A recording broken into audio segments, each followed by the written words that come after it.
Systems work, people fail.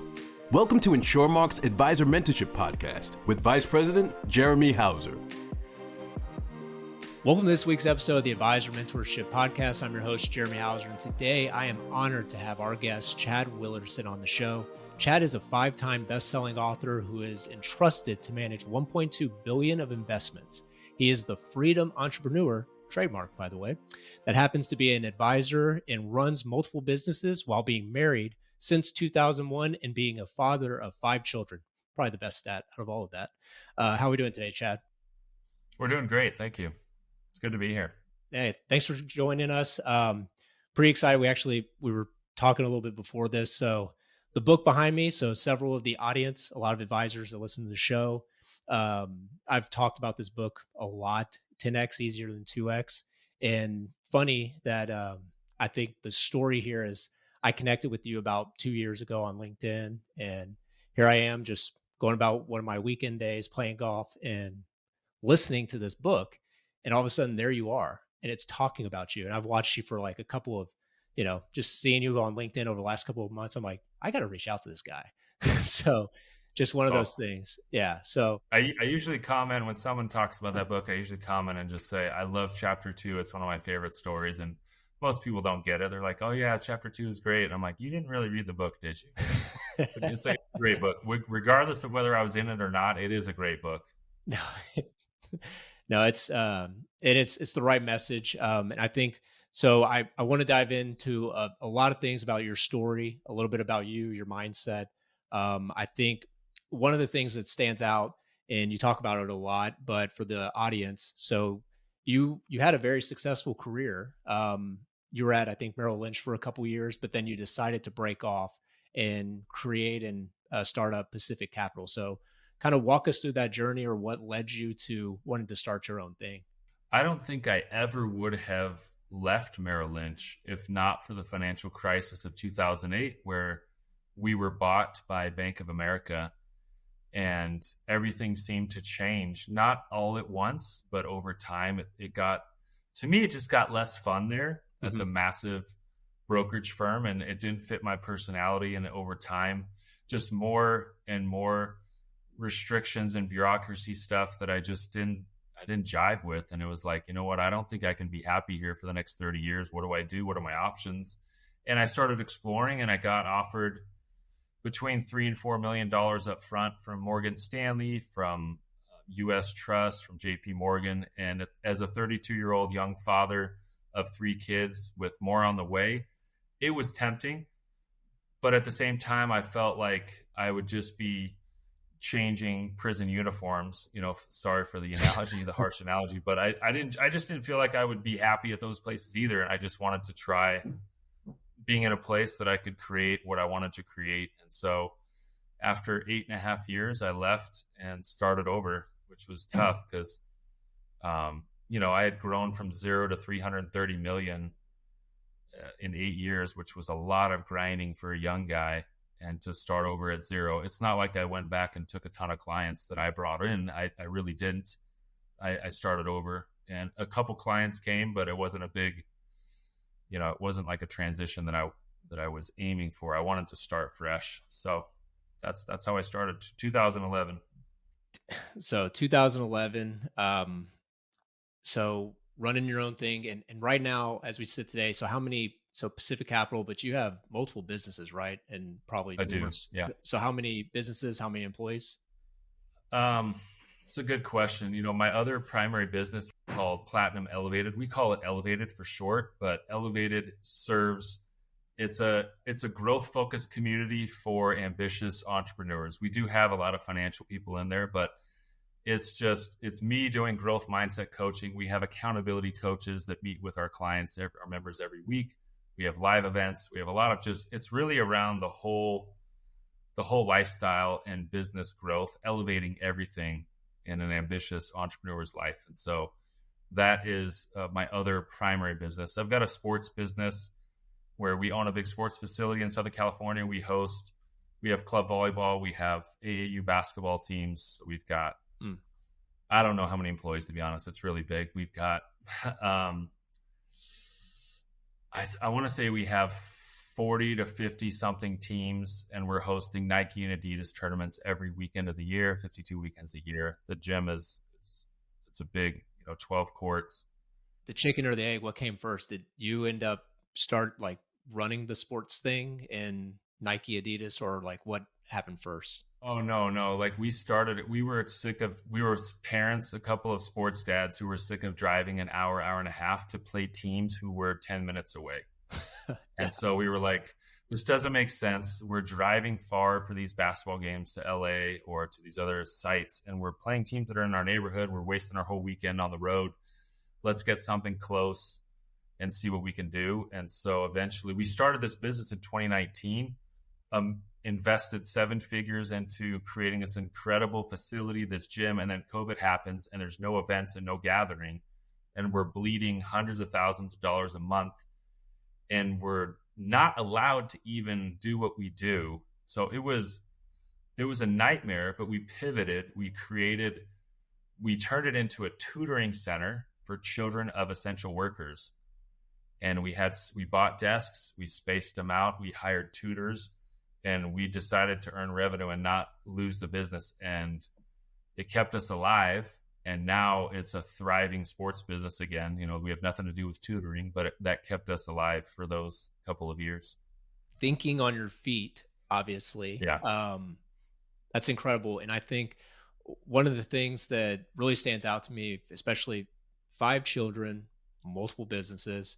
I'm in a campaign right now as well. I'm on the cover of the ballot with Trump and Harris. So this is my 3rd reelection campaign. So I've got a debate coming up with going against some people, and that'll be fun. But normally I get asked, like, how do you do all this? How do you have time for all this? And I will say that I have really, really good people on my team. Yep. I've got 3 full-time executive assistants that are, they're not like low level. These are very professional women who are just incredibly talented. And I don't do a lot. I do just a few things well, and I stick to those few things, and everything else someone else does. Yeah, and that was actually where I was going. So you beat me to it. You've done this enough. Yeah. Well, one thing I was wondering though, so for younger people, so people that are in their 20s and 30s though, like what advice do you give them? So 8 years or so since Pacific Capital, a lot of things have changed, opened multiple companies. For the younger generation, some of them just don't have the drive, like maybe you and I maybe had 10 years ago or so forth. So what do you tell them, to the listener who might be listening? You're talking about financial advisors. It could be financial advisors, but also just in general, just people in their 30s who are entrepreneurial spirit. I mean, I think now is the easiest time ever to stand out, having drive and commitment and grit and persistence and patience. Everyone today seems to want instant gratification. They want to have rewards instantly, and it's just natural. We have Amazon Prime. I click a button and stuff's on the porch tomorrow, and we just expect results to come quickly. So to stand out, whether you're in your 20s or 30s or wherever you are in your career, entrepreneur or not, you have to be willing to do a lot of things that you cannot instantly see results for. And it's the same thing with getting in great physical shape or financial shape or having a great career or investing. Like if you can patiently be consistent and disciplined without seeing any results for a long time, you're going to eventually shine. People ask now, like, wow, like, how did you do this? How did you get here? And it was those nights and weekends of me reading books, taking notes, setting goals, and grinding when there was no fanfare. Posting on LinkedIn when I had 2 people look at the post and no likes. It's very different now. And it's like, well, how do you have 10 million plus views on your social media every year? Well, it took a long time. I was posting into the black hole abyss for a long time and no one cared what I wrote. So it's very different from like now there's situations. My wife and I were in Israel. We were on a tour. No, we were checking in our hotel in Jerusalem.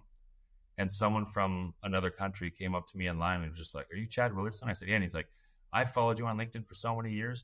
And then the week after that, we were in Italy on a small private tour in Pompeii. I had a hat on, like a European hat on and sunglasses.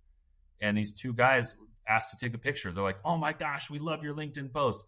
And so I told my wife, who used to say like, "Why are you wasting all this time on LinkedIn?" This is like 10 years ago. And I said, "I just think this is a place where people are going to connect in the future. And so I'm investing time and we'll see what happens." But now, now it seems like it was easier overnight, but it really wasn't. There was a lot of grinding period in the dark time. Yeah. So you mentioned your wife, and someone who's an advocate LinkedIn person, I get it. And yeah, it's definitely not easy, especially for advisors who haven't even dipped their toe in yet. So a lot of them can relate. So I'll go to a question soon about that. But you mentioned your wife. So how is your family basically? So it comes to your efficiencies, but when it comes to your family, like how they influence how you actually run your business day to day? The business is run based on what I want out of my family life. So our office hours for not just me, but all team members is 8 a.m. to 3 p.m. Monday through Friday. The people who work for me can pick up their kids from school. They can go to the beach after work. They can go to the gym. They can coach their kids' sports teams. They can have hobbies. They can do anything, and I believe that if you have a strong family foundation, that anything is possible in your career. And it starts there. Too many hustle gurus are talking about work and work and work and work and don't sleep. You got to give up everything for 20 years or 10 years. And I just don't believe that. You got to work really hard. But if you lose everything, what was the point of it? And that's the way I've always approached it. So my family definitely shapes how I approach business. I will say no to lots of business meetings if it conflicts with anything that's important to my family. Good advice. And I think for the listener itself, they're pretty open to it, right? You mentioned your wife was, why are you posting all this stuff on LinkedIn? But she's I assume come around to it, right? Yeah. Yeah. So how has that like evolved over the time frame for people that, they don't want to mix business and pleasure? And what are your views on that when it comes to, personal life? I'm pretty transparent with social media. Like, I am who I am. So if you see me on Instagram or LinkedIn, that's all 100% real. My team might use some filters to make me look pretty here and there, but really it's the real thing. Like anything I'm posting is genuine. I'm always told I've got typos in my LinkedIn posts, but that's just because I wrote it myself. And I think you can't separate personal life and business at all.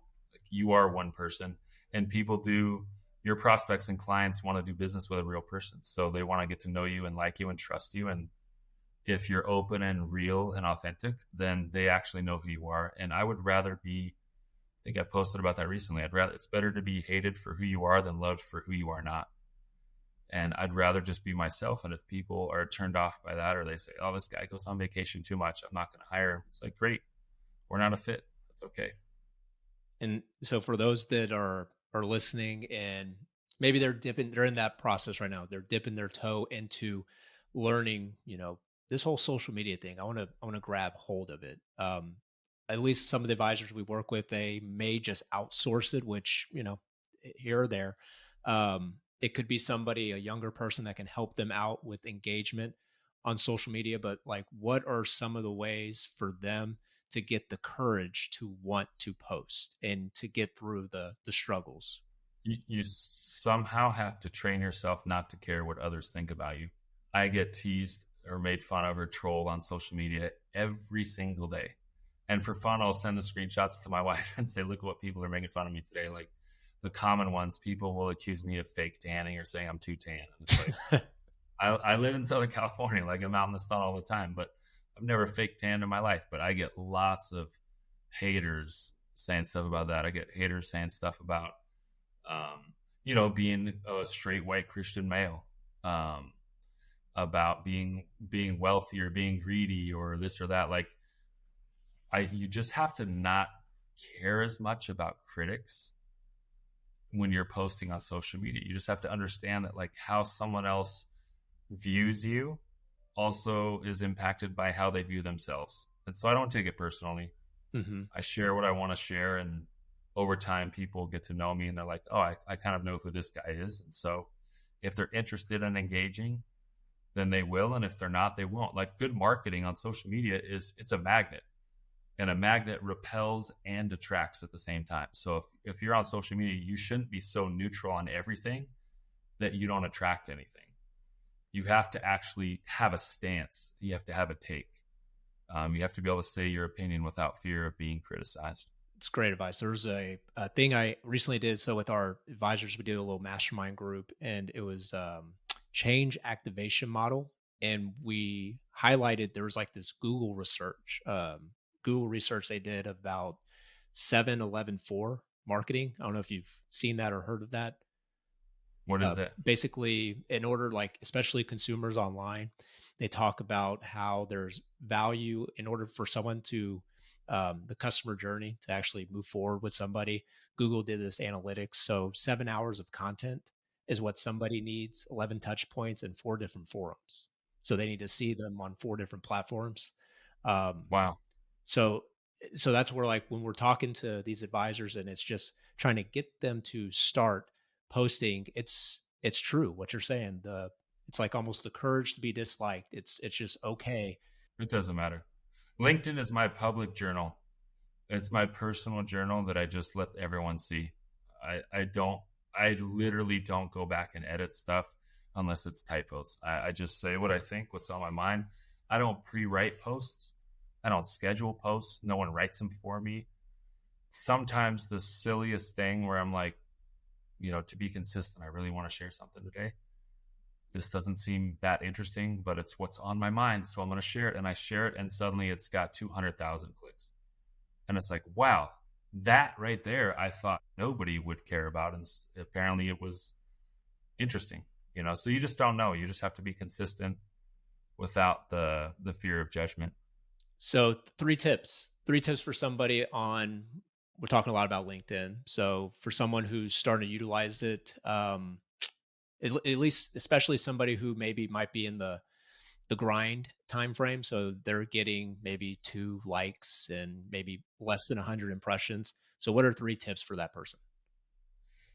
Be consistent, extremely consistent, regardless of results. Meaning daily? Daily. I do it once a day. I post once a day, but even if it's 3 times a week versus 1, it's gonna create more traction. If it's LinkedIn, you need to engage on other people's posts. The LinkedIn algorithm doesn't like selfish posters who just post and then don't engage anywhere else. So you need to go on other people's posts that have big followings and make insightful comments. You need to engage there. And I would say be clear about whom you serve and how you serve them well.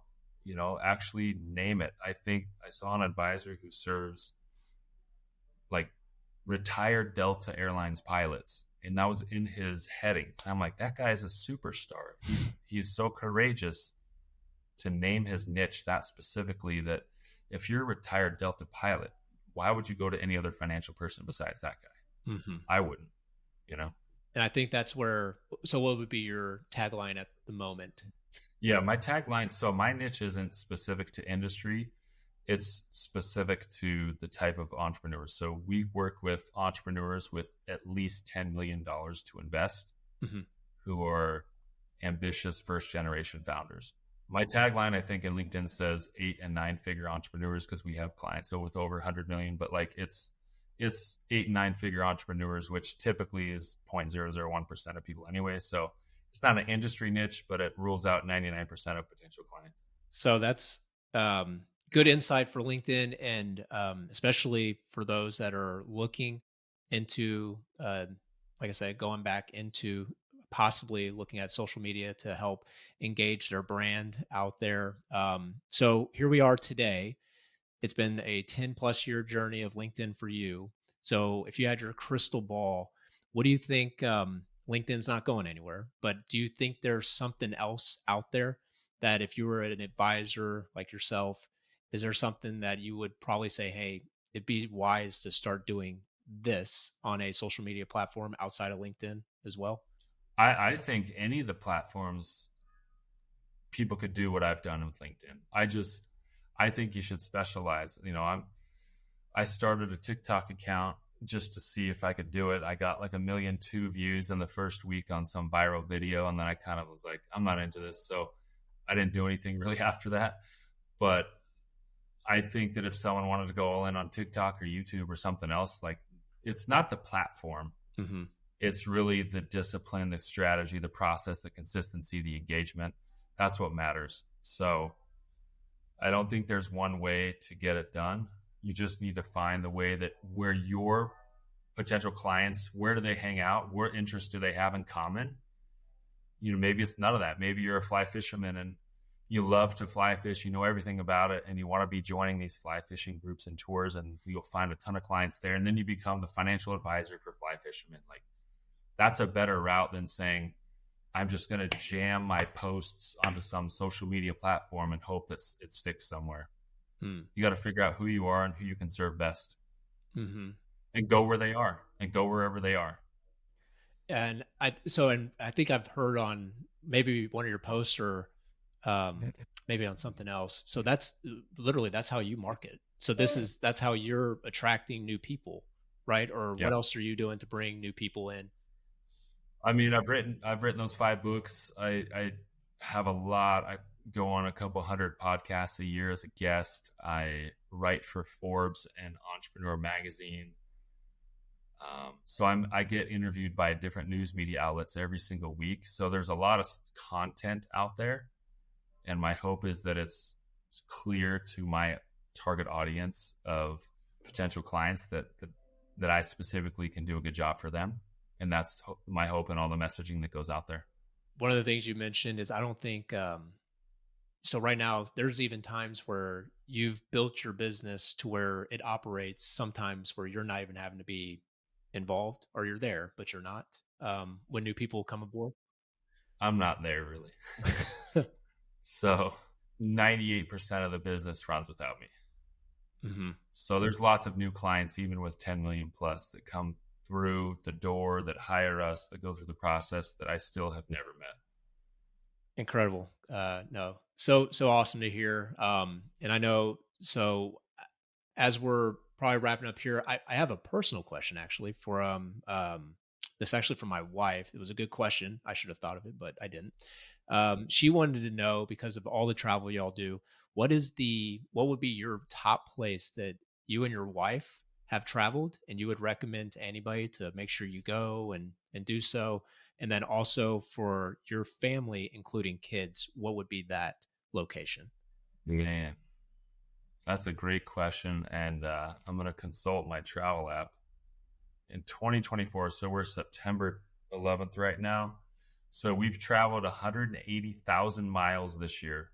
Mind you, that's not driving, so don't feel bad for me. But we've gone on 49 trips and been gone 148 days, and we've gone to 12 different countries, and we're in September 11th. So to say we travel a lot is an understatement. Lots of it is with my wife and with kids. Sometimes it's just me and my wife. Sometimes it's just me, but not as much. Mm-hmm. So it's not like I'm out there just a road warrior abandoning the family. We're together a lot. Places to go as a couple. I love tropicals, so I love Bora Bora. That's one of my favorite places. We love the Hawaiian Islands. We're going there in a week, but Bora Bora is a great spot. Turks and Caicos, Switzerland, those are places as a couple where we've really my wife is actually a luxury travel planner, so she's got her own business that she started this year. She's been doing it her whole life since we got married, but now she's going to do it professionally. It's been fun to see her get that off the ground. And what's that information? Yeah, so she doesn't have a site set up, and if I post, I've told her, I'm like, she's already busy with a few clients. I said, if I just posted on LinkedIn or Instagram once, you would have too many clients. So we're not overwhelming her, but if someone sent me a LinkedIn DM, she doesn't do it for someone who's just doing like a 3-day little trip. Like it's for people who do spend a decent amount of money on a trip, a luxury type travel, mm-hmm. where they're going to stay for at least a week and go somewhere far away. Then then she can help them out. But, she just planned a client's 2.5-week trip to Italy, their family trip. She's doing someone's trip to the Caribbean, family reunion trip to the Caribbean. So, I mean, this year we've been to, we took the kids to Spain, took the kids to Italy. We went to Japan as a family. Wow. Those are all awesome places with the kids. We went to Israel last year and did a full-on Bible tour with the kids, which was fun. It depends if you want island stuff. I mean, the Caribbean and the Hawaiian Islands are awesome as families. And then Switzerland is a great adventure place. That's one of our favorite places in the world. Mm-hmm. I've got a client over there, so we visited him. Japan is just amazingly unique. A great family place, culture, clean, safe. We went to Dubai. My wife did a triathlon in Dubai this year. I loved it. I would move there, actually. Really? Even just for a year or two. It's a really, really cool place, unique place. But yeah, I probably get asked more about travel stuff, travel lifestyle questions at this point than I do about money stuff. I guess that's kind of funny, but that's just the truth of it. Well, even from clients, you know, they won't call me for the financial stuff. They'll call the office, but they'll call me if they're like, hey, I'm looking at going on a trip. Like, here's what we're looking for. What do you think? Well, that's added value. I mean, yeah, it's fun. No, I appreciate you sharing that. Yeah, I mean, when did you, like, what age for the kids were you probably, because I mean, it ranges. How old are oldest and youngest? Yeah, our oldest, she'll be 20, and then our youngest right now just turned 9. We take them when they're young, even though, I mean, we drag them around. Yeah. It's not fun when they're under 3. Yeah. Wow. So if they're over 3, like we've just taught them to travel well, and they've gotten used to it. So now they're very independent travelers because they've done it a lot. So, but I advocate strongly. This is like maybe marriage advice, but trips without kids. I think it's incredibly important to go at least a couple times a year as a couple, if you're married, and remind yourselves why you're married, why you got married in the first place, because too often we see each other as just parents, co-parents. And for me, that's always been a priority, is like, we're getting away. It's just us two. Where do we want to go and create memories just as a couple? Man, that is good stuff. I know. And as we're wrapping up, any final words as we're closing out here?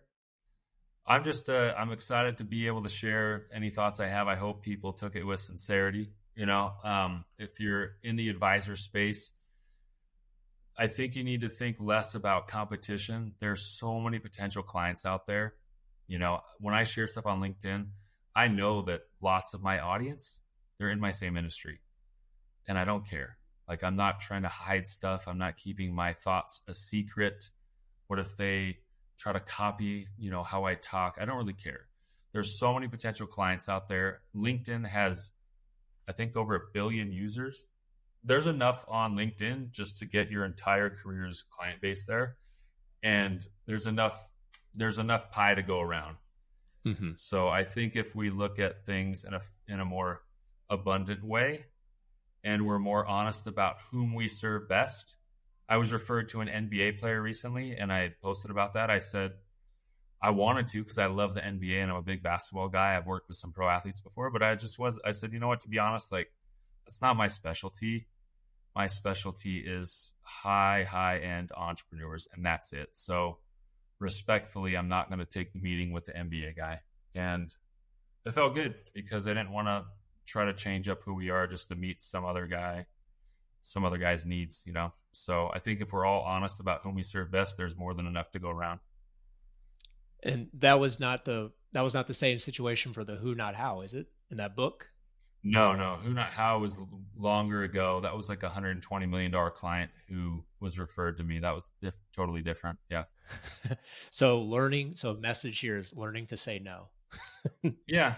Say no to money. Like, don't bend who you are just to get paid. You're going to regret it someday if you do that.